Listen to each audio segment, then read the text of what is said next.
Oi, gente, tudo bem? Bom dia, boa tarde, boa noite. Não sei que horário você está assistindo.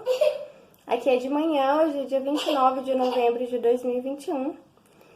E eu convido você a se inscrever no canal, curtir o vídeo e vir estar acompanhando. Esse vídeo é da playlist Falando sobre Deus. Agora eu não me lembro bem o nome, mas você vai gostar, tem vários vídeos lá. Enfim, e não peço só concordância em relação a tudo, porque eu sempre venho trazer um novo pensamento, jogar uma luz, sabe? Sobre a Bíblia. E hoje eu venho falar sobre Jesus. E daí, falando um pouquinho sobre mim, eu venho estudando a Bíblia sobre Jesus desde meus 11 anos. E agora eu tô com 49 anos. Não é estudo direto, né? Agora que tenho estudado mais, mas assim, o conhecimento é assim mesmo. Tanto através da teoria quanto da vivência. E assim na fé também. Então, tudo que você estuda, sobre tudo na vida, tudo que você ouviu, cria um arcabouço, sabe? É importante. O conhecimento é importante. Criou-se um certo preconceito. Não sei quem criou esse preconceito, eu preciso pesquisar sobre isso. De dizer sobre pessoas religiosas. E o estudo muitas vezes da Bíblia, o estudo da história, o estudo da ciência, junto com a fé, ele cria esse preconceito do religioso, como se a fé tivesse que ser unicamente a esperança daquilo que não se vê, como eu sempre digo. É muito importante, mas o estudo também é importante, porque como é que a gente vai conhecer Jesus? Ele não é nosso contemporâneo, né? Nós não nascemos na mesma época que ele. Ele viveu há mais de 2000 anos atrás. Então, como é que se conhece uma pessoa? Estudando sobre ela, lendo sobre o que ele falou. Então, isso é muito importante. E assim, tudo que é relacionado à fé, geralmente o cristão ele recebe mastigado. Geralmente ele nem lê, sabe? Ele vai ao culto, ele vai à missa, ele recebe aquele alimento mastigado já. É como muitas vezes uma criança, às vezes você pergunta, de onde vem a maçã, meu filho? Ah, do supermercado. Não sabe, não conhece a árvore, né? Então, leiam a Bíblia, sabe? Se indaguem, conversem com Deus, é importante. Existe um outro preconceito criado, que é sobre quem tem o direito de falar sobre Deus. E é um preconceito da autoridade, né? Eu não sou uma autoridade. Eu sou a menor dos menores. O farelinho.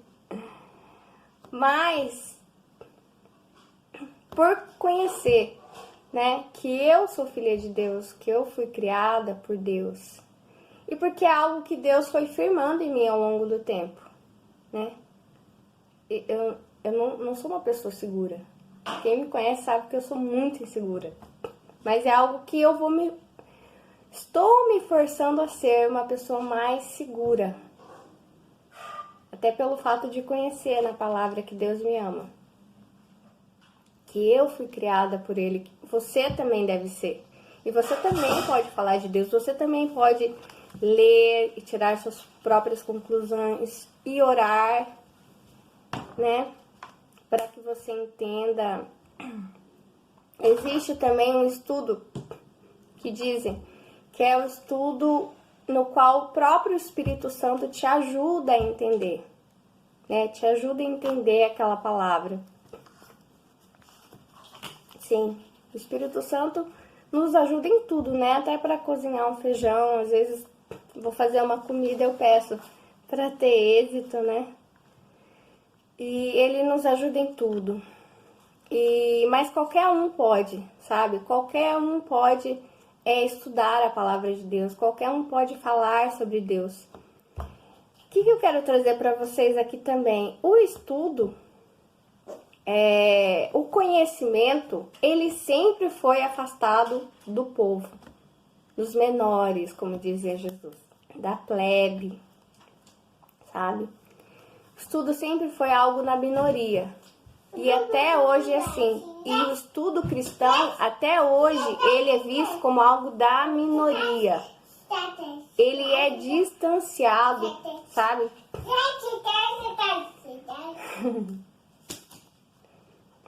Isso é muito perigoso. Isso é muito perigoso, que o conhecimento seja afastado. Aqui no Brasil mesmo, nos países de terceiro mundo, a educação é péssima, sabe? Não se dá uma boa educação justamente para o povo não pensar. E esse conhecimento mastigado que nós temos, não só sobre a fé, sobre tudo, ele é um meio de manipulação. Ele é um meio de manipulação. Estudem a história do Brasil, estudem a história do mundo. Uma das matérias preferidas minhas sempre foi história. História. Amo história, acho que eu tenho que voltar a estudar história. Quem sabe até fazer uma faculdade de história, não sei. A história, ela prova tudo através dos fatos, só que isso leva tempo. A gente aprende através, sabe, da vida de outras pessoas. E o conhecimento, ele sempre foi apartado do povo. Por um bom tempo, hoje em dia, é comum que o pobre saiba ler, mas o povo não sabia ler. E as missas, elas eram rezadas em latim. Eram rezadas em latim para o povo não conhecer mesmo. E era proibido de se imprimir a Bíblia na língua do povo, para que o povo não soubesse, para que as autoridades pudessem manipular o povo. Manipular como? Nos impostos, porque o povo reclamava, esse imposto está muito alto. Não, mas a autoridade é de Deus, foi Deus que me deu. Olha, tá escrito aqui. Daí mostrava pro pobre, coitado, não sabia ler. Tá em latim, tá em... terrível. Isso me deixa muito triste. Me deixa mais triste ainda que as pessoas não façam ideia disso. Não tenham a menor noção disso. De como o conhecimento é importante para libertar as pessoas. A fé e o conhecimento junto. A ciência não é inimiga da fé. A ciência nunca foi inimiga da fé cristã. Nós somos vacinados. A vacina é importante. Hoje eu trouxe um texto de Isaías 66. Isaías 66, 19. Não, 19 não, desculpa. Isaías 66, 20. Farão como fazem os israelitas, quando apresentam suas ofertas de cereal, trazendo-as em vasos cerimonialmente puros.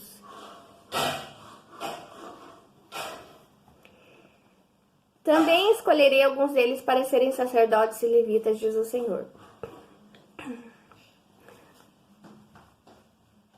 Primeiro fato que hoje eu pensei, por que os fariseus, né, implicavam tanto com Jesus? Primeiro, quem que era Jesus, né, para eles?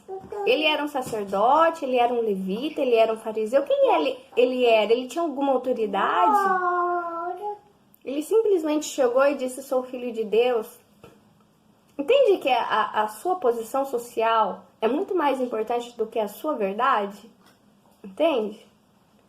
Entende que você ser considerado justo é muito mais importante do que você realmente ser justo? Entende? Primeira coisa. Segunda coisa.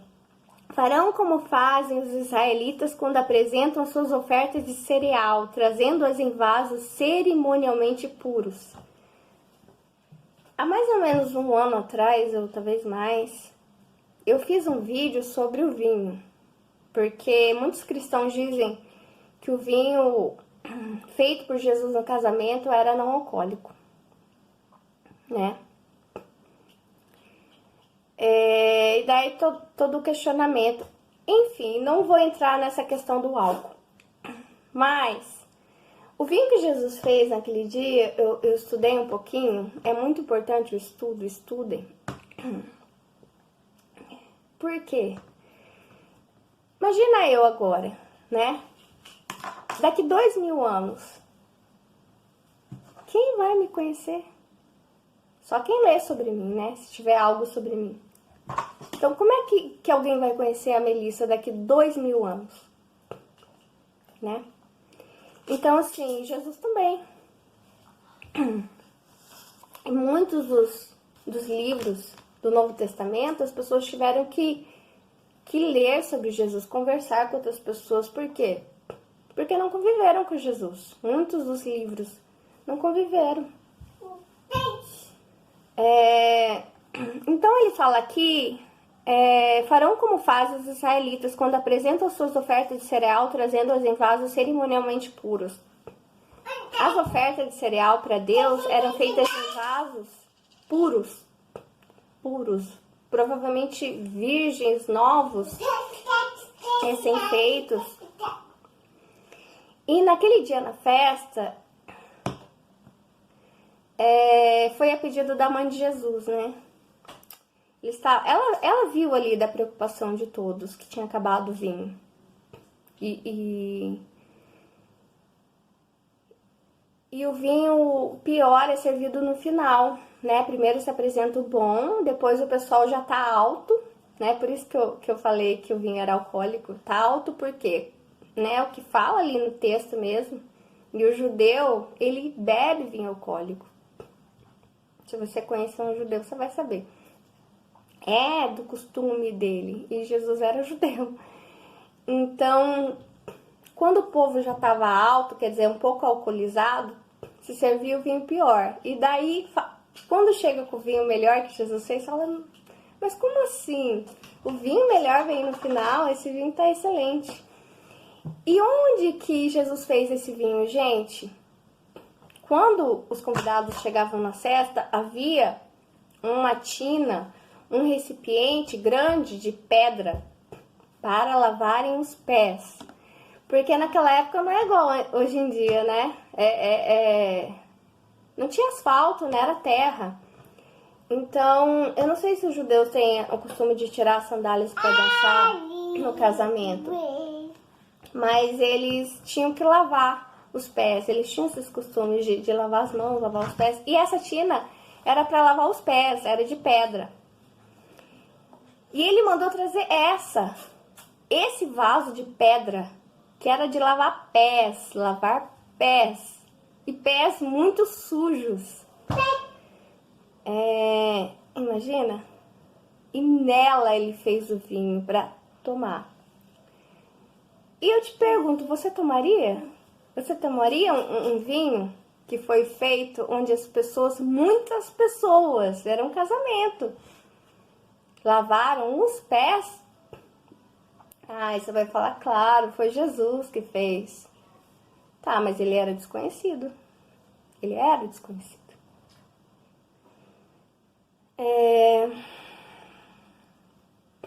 E até me pergunto se a gente realmente crê em Jesus por ele ou porque Roma adotou ele posteriormente como Deus. Entende? E se Roma não tivesse adotado Jesus como Deus posteriormente a seu próprio interesse político? Será que nós seríamos cristãos hoje em dia? Será que o mundo, a maioria, não sei se é a maioria, né, mas será que o mundo seria boa parte cristão? Se Roma não tivesse adotado por interesse político, para manipular o povo? É uma boa pergunta também, né? Então, Jesus traz isso. E será que foi à toa? Porque Isaías 66, ele diz desse vaso cerimonialmente puro. E me caiu a ficha que Jesus não escolheu à toa aquele vaso de lavar pés. Ele não escolheu à toa, ele não fazia nada. Então é preciso ler várias vezes o Novo Testamento. É preciso ler a Bíblia várias vezes para entender o que Jesus queria dizer com suas escolhas. Não pegue coisas mastigadas das pessoas, leia o Novo Testamento, leia o Velho Testamento. Leia, sabe? O que eu pensei? Da hipocrisia. Jesus queria apontar ali uma hipocrisia, porque o vaso puro, né, representava os puros e os impuros, porque o judeu tem isso, os ímpios e os não ímpios, e nós não temos isso hoje, os salvos e os não salvos. É a nossa hipocrisia, Eu sou um vaso puro e o outro é um vaso impuro. Jesus trouxe isso. Todos nós estamos sujos. Todos nós somos esse vaso no qual lavamos nossos pés sujos de nossos pecados, principalmente em relação aos outros, sabe? De que sempre a gente querer se sentir superior e o outro inferior.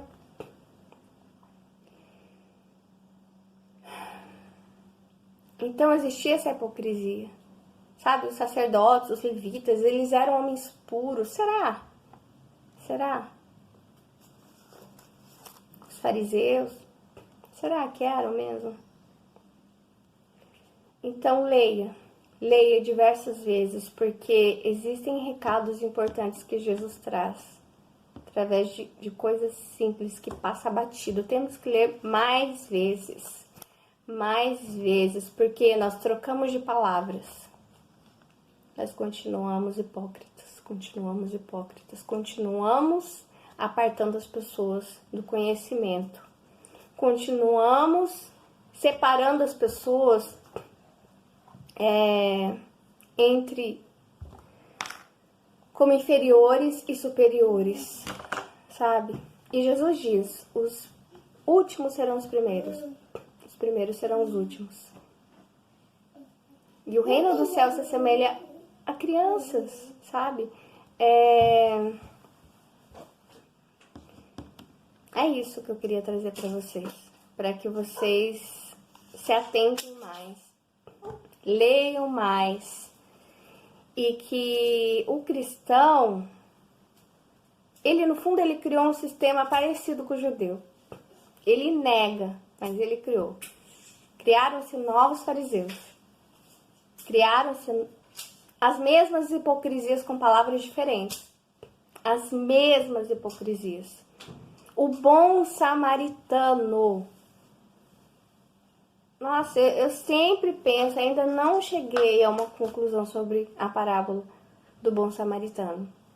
Porque passa um religioso, passa o outro religioso e passa reto. Mas o samaritano, o estrangeiro, aquele que é considerado ímpio, condenado, é o que ajuda, é o que faz, sabe? O que agrada a Deus, é o que salva, é o que é luz na vida do outro.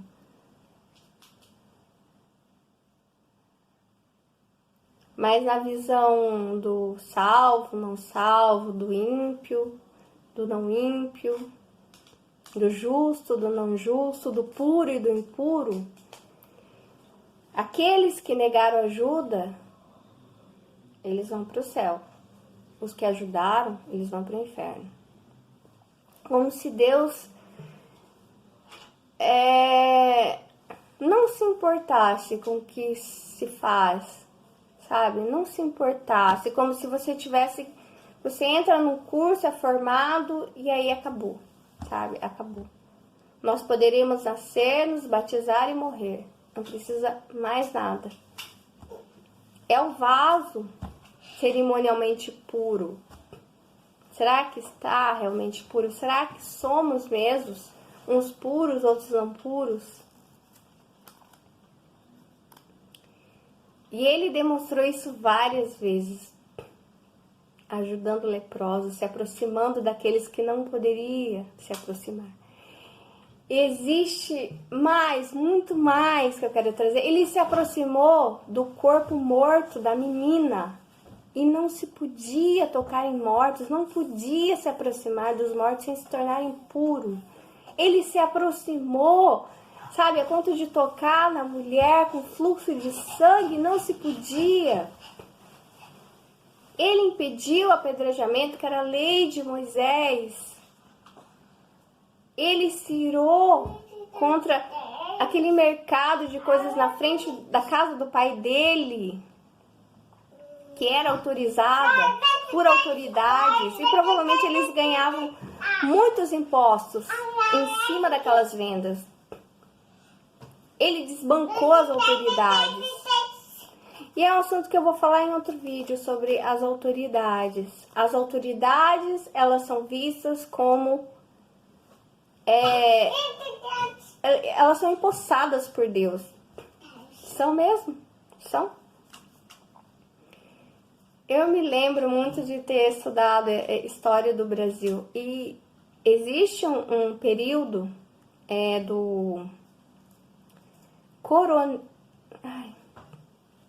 colonialismo em que o voto ele era aberto. E as pessoas morriam, sabe, se não votava fulano. Os votos, eles eram totalmente manipulados. Então, assim, os coronéis, eles se elegiam através da força do braço, sabe? Você que trabalhava com um coronel, sabe? Você não podia escolher em quem votar, sabe? Porque existia coerção física mesmo, morte, sabe? Então, será que Deus age assim, sabe? Ameaçando pessoas, matando pessoas para colocar presidentes. Primeiro que os reis, eles não eram analisados. Será que essa pessoa é boa para governar? Igual hoje em dia a gente pensa, né? E vota, escolhe livremente. Não, eles nasciam reis. Eles nasciam. E eles tinham todo o poder nas mãos. Todo. Isso é perigosíssimo. O ser humano nunca pode ter muito poder. É muito perigoso. Porque ele não tem limite na sua maldade. Não tem limite. Se nós somos regidos por códigos, somos maus, imagina um ser humano que não é regido por código nenhum. Ele é totalmente livre para fazer o que ele quiser. Ele pode apontar e falar: mate ela. Mate assim, eu quero assim. Ainda escolher o jeito que vai matar. É um carrasco à solta, é um assassino à solta, assassino em série à solta, sabe? Não tem serial killers, séries sobre isso? Eram assim os reis. Eles eram serial killers, sabe? Eles eram considerados deuses. Eu quero fazer um vídeo sobre isso, porque é muito complexo. Eu só quero que você pense melhor e estude a Bíblia e fale sobre Deus e deixe Ele agir na sua vida. Não aceite coisas mastigadas. Não esqueça a história, não esqueça a ciência. Não esqueça que as pessoas sofreram, pessoas que morreram. Não esqueça isso. Não olhe a morte de alguém de modo romântico. Poderia ser você.